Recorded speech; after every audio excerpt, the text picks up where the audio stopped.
Kardeşim, şimdi sana Binance'i göstereceğim nasıl kullanılıyor.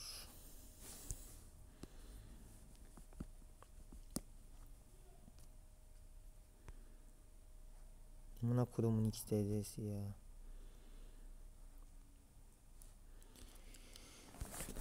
Şimdi sen margin hesabından vadeli işlemlere para aktaramıyorsun. Margindeki paranı ilk önce borsaya çekmen lazım. Borsadan vadeli işlemlere çekeceksin, tamam mı? Şimdi sana olayı göstereyim. Vadeli işlemlere tıklıyorsun. Buradan 3 tane coin seçebiliyorsun. BTC, DH, BCH. Ben BCH'ye girdim ama kötü girdim. Ben aldığımda %5 artmıştı. Şimdi %3'e düştü. Şimdi olay şu. Ben aldığımda şurada 191.75 yazan var ya, 192 idi. Ben tam 192'den aldım. Dedim ki bu 193'e kadar çıkar. Ama çıkmadı, şu anda düşüyor. Şimdi olay bu. Ala tıkladığında şu anda 191.74 demek bu. Ala tıkladığında 191.74'ten alır.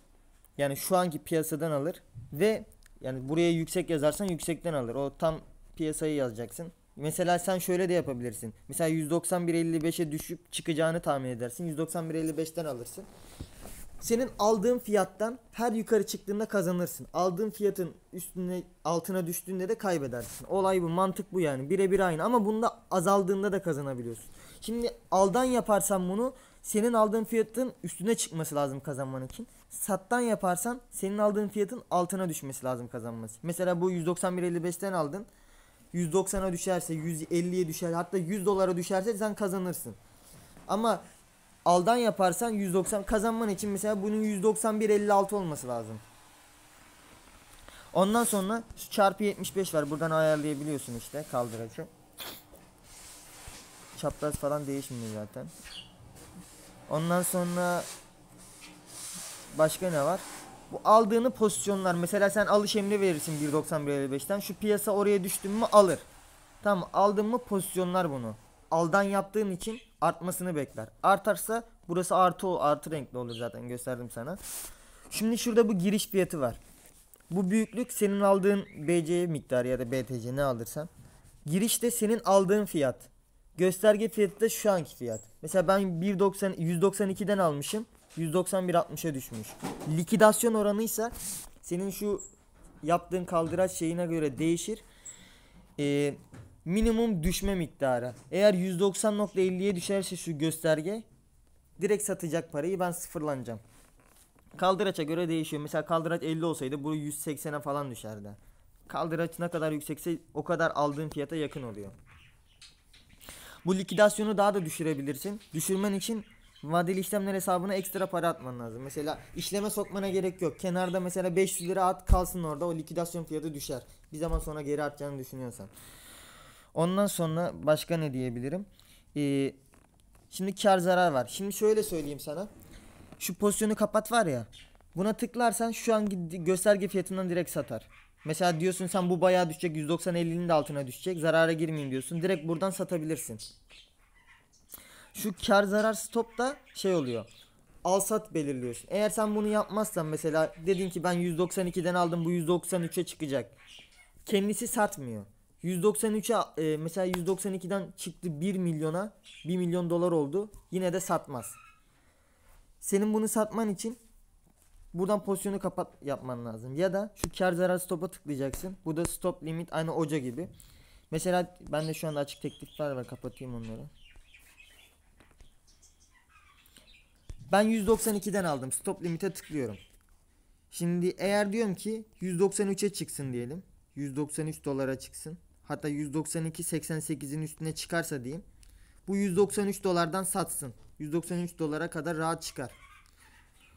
Bu sat demek. Şu üstte olan 192.88 benim tetikleme miktarım. 192.88'i gördüğünde 193 dolardan sat. Buraya kadar çıkar diyorum. Şimdi açık tekliflere giriyorum. Bak, kar al. Satış 192.88'in üstüne çıkarsa 193'ten sat fiyat gösteriyor.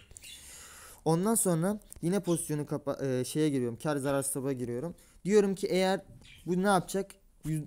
Fiyat 190.50'ye düşerse direkt satacak ya. O kadar düşmesin.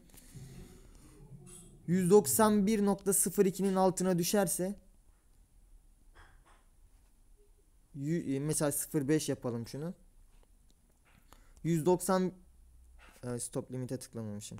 Bu benim yine tetikleme miktarım. Eğer gösterge 191.05'in altına düşerse 191'den sat diyorum. Başarılı. Yine açık tekliflere giriyorum. Nerede o? 191.05'in altına düşerse 191'den sat. Şimdi ne yaptım ben? Kendisini otomatik satmaya emir verdim. Şimdi artık 1 milyona çıkarsa değil 193'e çıktığında direkt satacak ya da 191'e düştüğünde direkt satacak.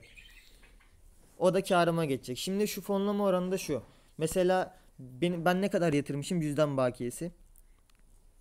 6.72 dolar yatırmışım, 5.77'ye düşmüş.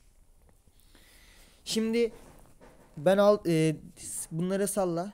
Benim marjin bakiyem 5. Ben 5 dolarlık işlem yaptım. 5 doların 1 kuruş yani 1 sent mi deniyor neyse üstüne çıkarsa şurada bakiye var ya buraya yansır. Senin normal yani mesela 5.01 oldu diyelim, ben 5 yatırdım, 0.1 buraya yansır. Buradan çekebilirsin. Vadeli cüzdanları direkt buradan karını çekersin. Benim şu anda eksi de onun için çekemiyorum. Zaten şurada yazıyor eksi 91 diye. 5 lira zararım var şu anda. Ondan sonra başka ne var? Altına düşerse zaten çekemiyorsun. Sen buraya para da mesela şimdi şu likidasyon oranını geçirmen için borsa cüzdanından mesela buraya para atarsan likidasyon oranın şey olur. Senin attığın para da şurada gözükür. Mesela sen 500 dolar çektin ama işleme sokmadın. İşleme soktuğun burada, işlemde olmayan burada olur. Anladın mı? Bu margin bakiyen, o kullandığım bakiyen çünkü. İşlem burada olur. O zaman hiçbir türlü zarara girmezsin.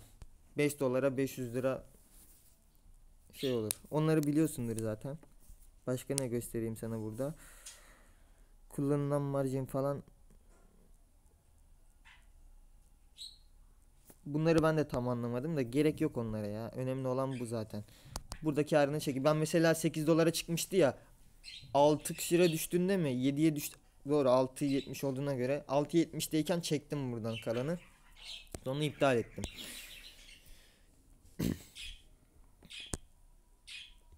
Yani 5 dolarım 6.70 dolar oldu. Başka söyleyebileceğim bir şey var mı? Burada borç alma yok işte. Sen buraya ne kadar bakiye atarsan o kadar olur.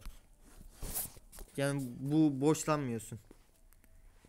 Borçlanmıyorsun derken yani paranın bilmem kaç katıyla işlem yapıyorsun diye borç almıyorsun. Faiz ödemiyorsun yani buna. Faiz yok. Var mı lan faiz? Yok ya, faiz yok. Zaten bu çok sıkıntılı işlem. Kaldıraçı ne kadar yüksek tutarsan o kadar sıkıntı oluyor işte. Vadeli işlemler tamam. Marjine baksak. Seyirci amına kodumu sattım 1.38'den çıktı 1.40 süre ya. Başka bir şey var mı? Yok.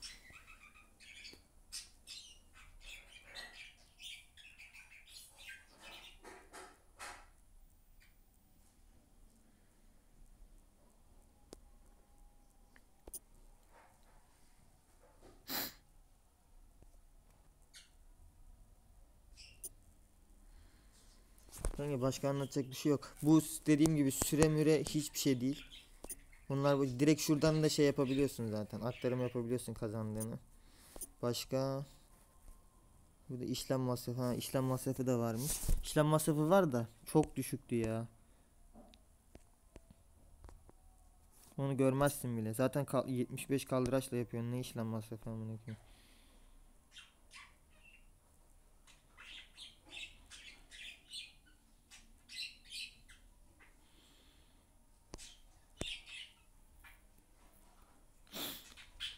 Ha şey de olabilir bak.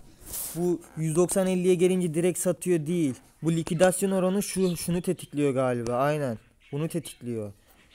Şimdi 190-50 gösterge 190-50'nin altına düşerse bu ışık yanmaya başlıyor. Senin bakiyeni sıfırlamaya başlıyor ondan sonra. Bu kıpkırmızı olduğunda direkt satacak herhalde. 4-5 ışık mı ne var orada? 4 tane var. Hepsinin şey olunca satacak. Anladım. Olay oymuş. Fonlama oranı bizi ilgilendirmiyor. Para kiralama galiba. Fiyatı da bilmiyorum hacı.